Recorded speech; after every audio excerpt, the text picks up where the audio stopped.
আজকে একটি বই নিয়ে কথা বলবো, যে বইটির নাম হচ্ছে train your mind change your brain. অর্থাৎ আপনি যদি আপনার মনকে ট্রেন করতে পারেন তাহলে আপনার ব্রেনকে চেঞ্জ করা সম্ভব। আর ব্রেনকে যদি আপনি চেঞ্জ করতে পারেন তাহলে পুরো বডি শুধু নয়, পুরো বিশ্বের উপর আপনি নিয়ন্ত্রণ বসাতে পারবেন।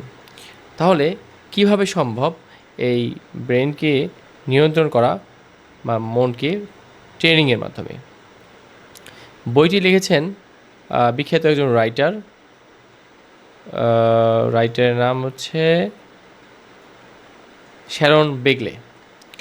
শ্যারন বেগলে এই ট্রেন ইউর মাইন্ড এবং চেঞ্জ ইউর ব্রেন বইটি লিখেছেন। উনি এই বইটিতে বেশ কয়েকটি বিষয় নিয়ে কথা বলেছেন, সেগুলো আমরা খুব সামারাইজ করবো আর কি। আমি সাধারণত বইটির সামারি বলবো, যাতে আমরা যারা আছি তাদের উপকার লাগে। শ্যারন বেগলি মূল ধারণাটা খুব সহজ ভাষায় বলার চেষ্টা করছেন, যে এই বইয়ের যে মূল কথা, মেইন ফোকাস, সেটা হচ্ছে আপনি যদি আপনার চিন্তা বদলাতে পারেন তাহলে আপনার ব্রেন বা মস্তিষ্ক সত্যিই বদলে যায়। কীভাবে বদলায়? এটি একটি নিউরোপ্লাস্টিসিটি গেম বলা যেতে পারে। যে নিউরোপ্লাস্টিসিটি হচ্ছে মস্তিষ্ক সংক্রান্ত একটা ঘটনা। নিউরোসায়েন্স নিয়ে যাওয়ার পরে তারা একটু ভালো বুঝতে পারবে। বইয়ের প্রধান পয়েন্টগুলো যদি বলি, নাম্বার 1 হচ্ছে নিউরোপ্লাস্টিসিটি, ব্রেনের পরিবর্তন ক্ষমতা। যে ব্রেন যে পরিবর্তন করা সম্ভব ব্রেনের নিউরোপ্লাস্টিসিটির মাধ্যমে, সেটি বলা হয়েছে। প্রথমত, ব্রেন নতুন অভ্যাস, চিন্তা ও অভিজ্ঞতার মাধ্যমে নিজেকে বদলায়। তারপরে যেটি করে, নতুন নিউরাল কানেকশন তৈরি করে। আমরা জানি ব্রেন হচ্ছে নিউরনের সমষ্টি, আর লক্ষ লক্ষ কোটি কোটি নিউরনের সমষ্টি হচ্ছে একটি ব্রেন। এমনকি নিউরোপ্লাস্টিসিটির মতে আপনার ব্রেনটি বয়স হলেও এটি পরিবর্তন সম্ভব। অর্থাৎ আপনি যেমন চিন্তা করবেন আপনার মস্তিষ্ক তেমন গড়ে উঠবে। আপনি যদি পজিটিভলি চিন্তা করেন আপনার মস্তিষ্ক পজিটিভলি গড়ে উঠবে। এরপরে যে বিষয়টা থাকে, 2 নম্বর বিষয়টি উনি বলার চেষ্টা করেছে, সেটা হচ্ছে মনকে ট্রেনিং দিলে ব্রেন বদলায়। আমরা যদি মনকে প্রপারলি ট্রেনিং দিতে পারি তাহলে ব্রেন বদলাতে বাধ্য। কীভাবে এটি সম্ভব? ফার্স্ট অফ অল, মেডিটেশন, যদি ধ্যানের মাধ্যমে আপনি দিতে চান এটি সম্ভব। আর যারা মুসলিম তারা তো 5 ওয়াক্ত নামাজ পড়ে, এখানে একটা মেডিটেশন হয় এবং ব্রেনের গঠন প্রক্রিয়া সম্ভব হয়। এরপর যারা ইয়োগা করে, হিন্দু ধর্মের একটা শাখা প্রশাখা রয়েছে, সেটা আমাদের ইয়োগা বা যোগব্যায়াম যেটাকে বলে, এই যোগব্যায়াম থেকে আপনি উপকার পেতে পারেন। এবং মনোযোগের মাধ্যমে আমরা মনকে ট্রেনিং দিতে পারি, ট্রেন আপ করতে পারি। এই জন্য বলা হয়, কিন্তু প্রায় বলা হয়, টিচাররা বলে বা বাবা মারা বলে যে মনোযোগ, তোমার পড়ালেখায় মনোযোগ দাও। তার মানে কি? মনোযোগ ব্রেনকে ট্রেন আপ করে। এরপরে সচেতন চিন্তা, অর্থাৎ কনসাস থিঙ্কিং যদি আমরা করি, এই কনসাস থিঙ্কিং ব্রেনের গঠনকে বদলায়। অর্থাৎ ব্রেনের গঠনকে কেউ যদি বদলাতে চায় পজিটিভলি, তাহলে তার কনসাস ওয়েতে আগাতে হবে।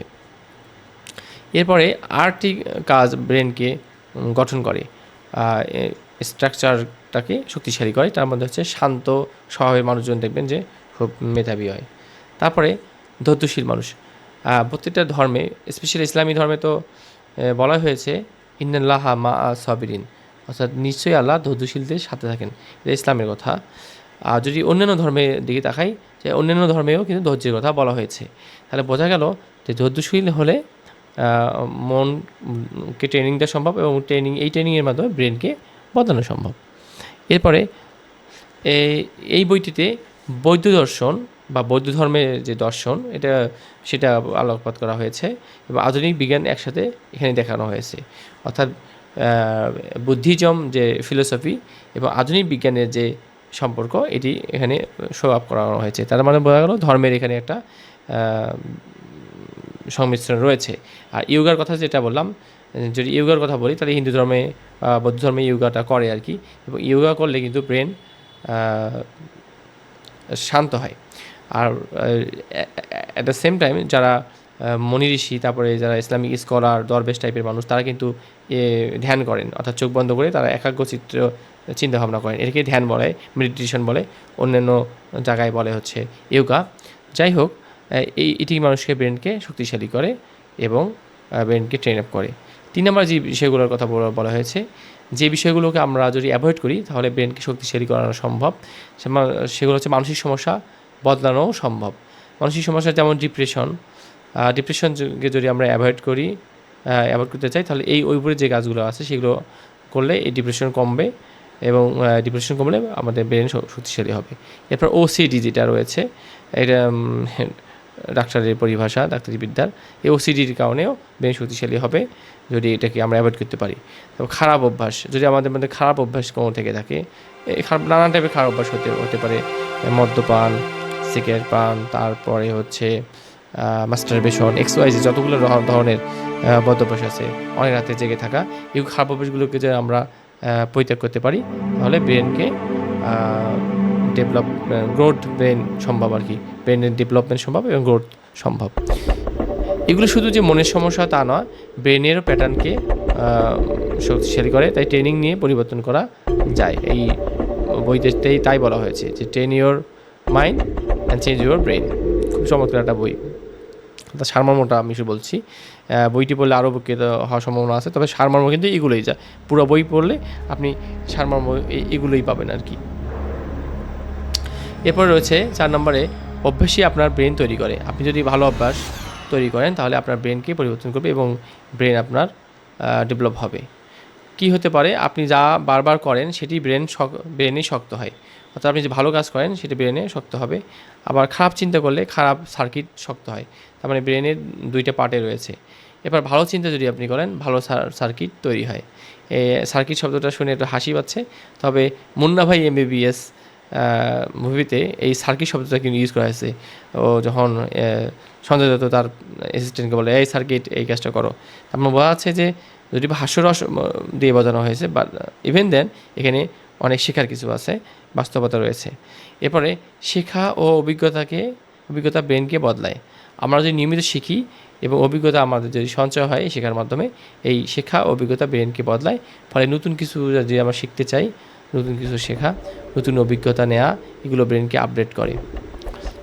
আর সহজ উদাহরণ যদি আমরা দেই, এই বইয়ের মোটামুটি 4-5টা স্টেপ বলা শেষ আমার। Change your mind, change your brain আর কি, বইটি যেটা বলা হলো train your mind change your brain.